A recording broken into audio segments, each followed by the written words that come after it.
में दिख रहा है। प्रवेश वर्मा एक कदावर नेता, अरविंद केजरीवाल को उन्होंने हराया है, एक बड़ा प्रमुख चेहरा भी यहाँ पर, जाट चेहरा भी है, लेकिन क्या बीजेपी उन पर दांव लगाएगी? क्योंकि देखिए बार बार मैं ही कहता हूं, हरियाणा जाट प्रदेश में माना जाता है। बिल्कुल ठीक है रविंद्र,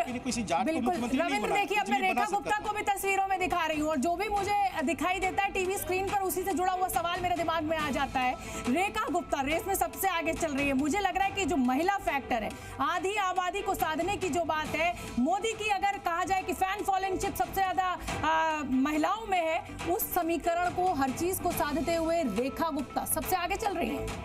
आप क्या सहमत है मुझसे? देखिए रेखा गुप्ता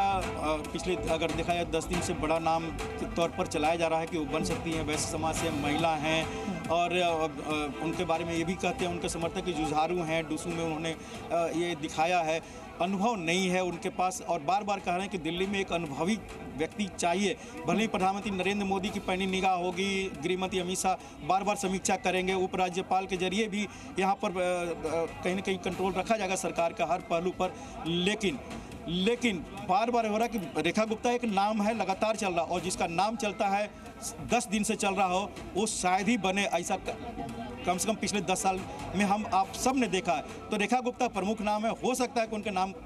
यहाँ पर ऐलान कर दिया जाए और उनका नाम जब ऐलान होगा तो कोई सरप्राइज फैक्टर नहीं रहेगा क्योंकि उनका नाम यहाँ पर चल रहा है, आप हम सभी चला रहे हैं उनको, बिल्कुल ठीक। लेकिन यहाँ सरप्राइज फैक्टर अगर होगा तो न रेखा गुप्ता होंगे, न विजेंद्र गुप्ता होंगे, न ही सतीश उपाध्याय होंगे। हो सकता है कि एक नया कोई खत्री आ जाए या फिर कोई और नाम आ जाए। बिल्कुल ठीक है। और देखिए जैसा कि अभी हमने अपने दर्शकों को बड़ा अपडेट दिया कि बड़े नेताओं से अलग से देखिए मुख्यमंत्री की रेस में रेखा गुप्ता सबसे आगे चल रही हैं। हालांकि जैसा कि जी न्यूज संवाददाता रविंद्र कह रहे हैं कि अनुभव की कमी उनमें हो सकती है, लेकिन लीडरशिप वो अच्छी लीडर साबित हो सकती है। और सबसे बड़ी चुनौती इस समय बीजेपी के लिए दिल्ली में जो वादे जनता से किए हैं उनको निभाना है। ऐसे में अनुभव की बात बार बार की जा रही है, लेकिन रेखा गुप्ता को महिला होने के नाते बीजेपी ये मौका दे सकती है क्योंकि दिल्ली में शीला दीक्षित को बतौर महिला मुख्यमंत्री बेहद प्यार मिला है। आतिशी को भी तमाम चुनौतियों के बाद दिल्ली की जनता ने स्वीकारा है, उन्होंने जीत दर्ज की है। और अब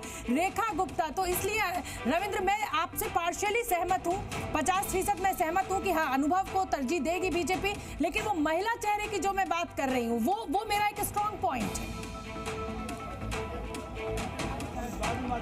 बिल्कुल आपका स्ट्रांग पॉइंट है और इसीलिए बार बार कयास यही लग रहा है पिछले 10 दिन से कि रेखा गुप्ता सबसे नाम ऊपर में है और वो